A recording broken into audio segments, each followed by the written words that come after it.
Aujourd'hui, je vais vous parler des achats et les ventes du moment. Et si vous êtes investisseur français, une partie concernera le PEA, car il y a aussi des actions intéressantes sur PEA, notamment celle d'aujourd'hui. Ça, c'est intéressant. Alors déjà, j'aimerais commencer par citer une action gros momentum que je viens d'investir, et donc j'ai pas eu le temps de vous parler dans ma précédente vidéo. Cette fameuse action se nomme Sterling Infrastructure. Si vous lisez ma lettre d'investissement, promis en description, cette action vous parlera puisque j'ai partagé une thèse d'investissement complète extraite de mon accès AlphaPix le 3 août dernier. Et comme j'ai en ce moment de l'excès d'épargne qui traîne, j'ai décidé de faire cet achat. Achat réalisé le 22 août précisément. Alors précision sur mon mode opératoire. Sur ce type d'action à fort momentum, moi mes risques, je me pose pas la question du point d'entrée parfait. D'ailleurs, dans la thèse acheteuse que j'ai partagée le 3 août, le cours de bourse était nettement plus bas par rapport à mon achat de vendredi. Et c'est pas un problème car le principe de l'investissement momentum, c'est justement de profiter d'une dynamique de marché déjà en place. Autrement dit, tant que la dynamique reste intacte, j'ai envie de dire que le timing exact de l'entrée est secondaire, car par définition, une action momentum évolue sur une tendance haussière portée par un fort courant acheteur, donc les plus hauts d'aujourd'hui sont censés devenir les plus bas de demain. Par contre, si vous débutez en bourse, il faut en avoir conscience, le danger de l'investissement momentum, c'est que généralement, l'action a déjà bien performé, donc une prise de gain / mouvement vendeur de la part des opérateurs de marché peut aller très vite s'il y a le moindre accroc sur le business. En gros, ce type d'action a la capacité d'offrir de très gros gains, on l'a vu récemment avec Applovin, mais sur ce type d'action, en gros momentum, s'il y a le moindre accroc, le cours de bourse peut chuter assez fort et votre capital placé avec. Et il n'y a plus rien. Mauvaise conjoncture, tu es ruiné. Après, un risque, ça se gère déjà par une taille de position appropriée, et puis surtout, le risque, ça se gère en se concentrant sur des entreprises qui ont un modèle d'affaires qualitatif. Dans le cas de Sterling Infrastructure, l'entreprise s'est imposée comme une force dominante dans le secteur des solutions d'infrastructure. L'entreprise est même reconnue pour la qualité de son exécution et son excellence opérationnelle, dépassant systématiquement les attentes en matière de résultats depuis 17 trimestres consécutifs. Qu'on soit clair sur les propos, ça ne veut pas dire que le trimestre prochain, l'entreprise ne peut pas se casser la binette en termes de résultats. Oui, comme tout business, il y a un risque de baisse de chiffre d'affaires. Mais en tout cas, ce que je viens de vous dire là, ça démontre une certaine qualité du modèle d'affaires. Concrètement, la thèse AlphaPix mentionne que Sterling est stratégiquement positionné à l'intersection de plusieurs tendances porteuses majeures, notamment l'expansion des centres de données liés à l'intelligence artificielle et la poursuite des investissements dans les infrastructures. D'ailleurs, le segment e-infrastructure de l'entreprise constitue son principal moteur de croissance et on constate bien que Sterling profite d'une forte demande pour les infrastructures de centres de données. Et les perspectives de croissance future de Sterling sont aussi convaincantes que ses performances récentes. Regardez cette notation AlphaPix,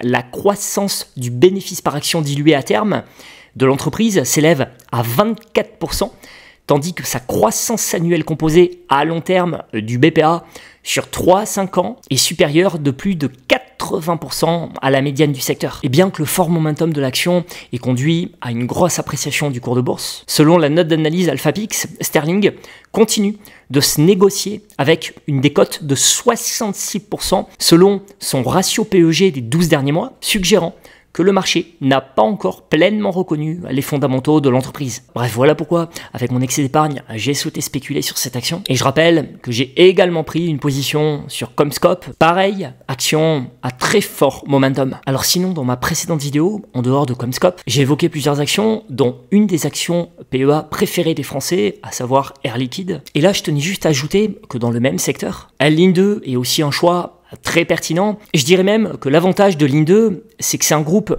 qui n'a aucun lien de parenté avec la France, contrairement à Air Liquide, qui est une boîte avec siège social en France. Pourquoi est-ce important ce que je vous dis là? Parce que la fiscalité, la réglementation et même l'environnement politique d'un pays peuvent avoir un impact sur les entreprises qui y sont domiciliées. Et là, faut pas se mentir, vous voyez bien qu'en France, ces derniers temps, ça sent un peu le roussi. Ce que je veux dire, c'est que le pays évolue pas forcément dans un climat pro-business et pro-développement. Mais ça va péter, vous attendez. Et du coup, vous en conviendrez, si vous êtes une entreprise, c'est pas forcément le meilleur endroit pour héberger votre siège social. Et donc, ce que je veux dire, c'est qu'en diversifiant avec une société comme Ligne 2, on s'expose au même secteur porteur des gaz industriels, tout en réduisant le risque lié à la France. Après, on est d'accord, Air Liquide reste une très belle action PEA internationalisée. Donc mon idée, c'est pas de dire qu'il faut éviter Air Liquide. L'idée, c'est juste de dire qu'une personne qui souhaite exposer une partie de son portefeuille sur le long terme au secteur du gaz industriel, au lieu de mettre 100% de sa ligne sur Air Liquide, pourquoi pas découper sa ligne en faisant 50% sur Air Liquide et 50% sur Ligne 2. Surtout que Ligne 2 a démontré également sa capacité à délivrer de la valeur à l'actionnaire sur le long terme. Voilà pourquoi en février dernier, je vous partageais cette note acheteuse sur Ligne 2. Et d'ailleurs, je ne suis pas le seul à trouver cette action très pertinente dans un portefeuille, puisque Ligne 2 est présent dans le portefeuille international Investir 10, qui est un portefeuille constitué de 10 actions considérées comme les meilleures du moment à l'international par l'équipe Investir. Et pour info, l'équipe Investir adosse un objectif de cours à 560 $ sur Ligne 2. Donc vous voyez, histoire de faire un petit update à cette note acheteuse que je partageais en février dernier dans ma lettre, selon cette note d'analyse, même si l'action se traite sur des sommets, à court moyen terme, il y a encore moyen de mettre des sous-sous dans la poche sur ce dossier. Voilà, les sous-sous dans la poche. Alors en parlant de sous-sous dans la poche, mon titre de vidéo mentionne aussi le terme de vente, car j'en parlais mardi à mes lecteurs. Je viens de lire une note d'analyse qui préconise la vente sur l'action Broadcom, et pour rappel, une recommandation acheteuse avait été partagée dans ma lettre d'investissement du 1er septembre 2024 sur Broadcom. Depuis, l'action Broadcom s'est appréciée à plus de 80%. Et selon la note d'analyse que je viens de lire, il est désormais temps de prendre ses gains. Voilà, les sous-sous dans la poche. Concrètement, après ce très beau parcours boursier, Broadcom est maintenant valorisé près de 1500 milliards de dollars à Wall Street. Cela veut dire que l'entreprise est désormais valorisée à 46 fois ses bénéfices estimés sur l'exercice. Et rappelons qu'une performance de plus 80% en moins de 12 mois, c'est un parcours remarquable, raison de plus pour le sécuriser pour ceux qui sont exposés. Voilà, les sous-sous dans la poche. Alors à la question du quoi investir à la place, concernant, je viens d'y répondre dans cette vidéo. Je rappelle aussi que vous trouverez dans mes précédentes vidéos YouTube d'autres actions qui pourraient s'avérer pertinentes, histoire de vous donner des idées bonus. Je compte sur votre like d'ailleurs pour encourager ça. Sur PEA, comme je trouve le secteur vétérinaire intéressant, j'aimerais remettre un coup de projecteur sur Vetoquinol. J'en ai déjà parlé sur cette chaîne et j'ai aussi émis une opinion acheteuse sur Virbac, qui est le concurrent. Vetoquinol, c'est un gros laboratoire vétérinaire français, mais au rayonnement international. Vetoquinol est spécialisé dans la recherche, la production et la vente de médicaments pour les animaux de compagnie à 60% et pour les animaux d'élevage à 40%. Je reviens pas sur la thèse derrière cette idée d'action, car c'est la même thèse d'investissement que j'ai déjà exposée avec Virbac récemment. En gros, l'idée, c'est que comme les animaux de compagnie sont considérés à notre époque comme des membres à part entière de la famille, ça veut dire qu'il y a du business à faire sur le secteur vétérinaire. Pour rappel, Virbac est mon action PEA préférée dans le domaine, mais Vetoquinol est aussi une option intéressante. Là, je lisais dans cette récente note d'analyse, ce qui est intéressant sur Vetoquinol, c'est son retard par rapport à Virbac. Le PER de Vetoquinol est aujourd'hui d'un peu moins de 15 fois pour les bénéfices attendus cette année, à comparer à un niveau de 18 fois chez Virbac. Après, Virbac reste plus qualitative, donc ça s'explique. Mais surtout, ce qui est intéressant dans ce que relate la note, c'est que le bilan de Vetoquinol est dénué de toute dette. La trésorerie est même largement excédentaire, à 185,2 millions d'euros à fin 2024, en amélioration de plus de 55 millions en l'espace d'un an. Et selon Ports en Part, la trésorerie nette monterait à 238,9 millions à fin 2025,